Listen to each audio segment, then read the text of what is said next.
Is the Thrustmaster T248 better than the Logitech G series? Hell no.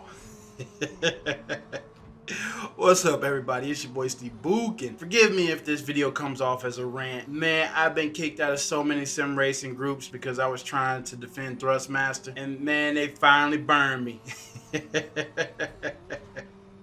And don't get me wrong, I love my TSXW and my T300, but I haven't been this disappointed in a product since the YouTube fitness glory days. And that's a shame because I really had high hopes for this wheel and pedal set. So let me get into it. Alright, so I've been beating up on my T248 for about 2 weeks now, but it didn't take me that long to realize that I didn't like it. At the moment, the T248 is PS4, PS5, and PC compatible. And when I take a look on Thrustmaster's website, it looks like a Xbox version is on the way. It is retailing for around $400, which makes it a direct competitor to Logitech's new G923 TrueForce wheel and pedal set. Now, I'm not gonna just rag on this thing because there are some things I like about the T248. I like the overall look and feel. The T248 has a really nice, compact, and sporty design. The steering wheel looks similar to the steering wheels they're using in the new Nissan Sentra and Altima. I like the buttons and how they're laid out. They have a really nice premium look and feel to them. And the paddle shifters, oh man, I love the magnetic paddle shifters on the T248. They have a nice, loud, and short, snappy pull to them.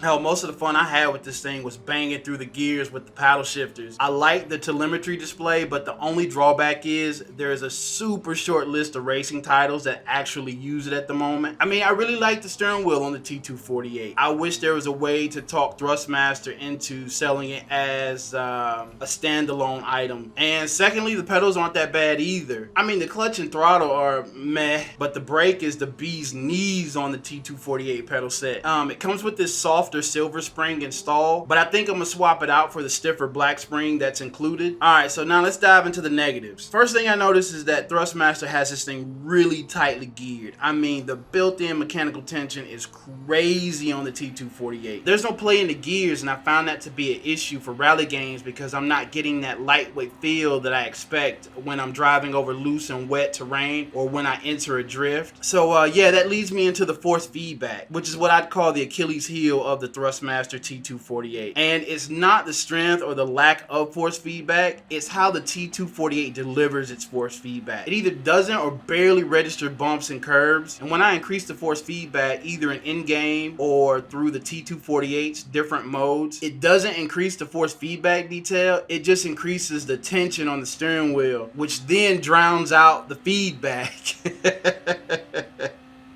I don't know why Thrustmaster programmed the T248 to translate force feedback that way. So the T248 has these 3 pre-programmed force feedback settings that can be changed on the fly. But I'm not even going to bother explaining the differences because all 3 suck.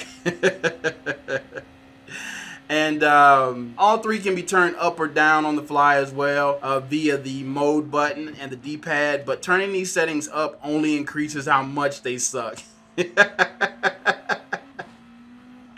Yeah, man, I've played around with the settings, but it feels like the T248 isn't using what I dial in the in-game or the firmware menus. It just feels like it's doing its own thing. So the best configuration I found is to either turn down or completely turn off the dampening in the firmware settings, and then the same for the dampening and self-aligning torque in the in-game options, and use the pre-programmed force feedback setting 1 with the lowest amount of force in the wheelbase settings. This didn't improve the force feedback, but it did take a lot of the ridiculous amount of tension out of the steering wheel. So yeah, man, I'm not happy with my purchase this time.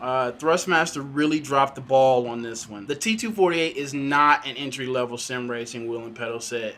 It's just a toy in my opinion, because if you take away its force feedback gimmicks, the T248 feels exactly like an old Logitech Driving Force GT. So yeah, man, that's my 2 cents on the Thrustmaster T248. Oh yeah, and before I forget, the T248 does come with a desk clamp, but word on the web is that there's some rig compatibility issues. So if you're considering buying one, I recommend going to Thrustmaster's website and looking over the mounting template. I'll leave a link in the description box to help save y'all some time, and I also try to find a more positive review to give y'all a different perspective. So yeah, man, be sure to check that stuff out, and don't forget to like, comment, subscribe. Thanks for watching. It's Steve Bookin. I'm out.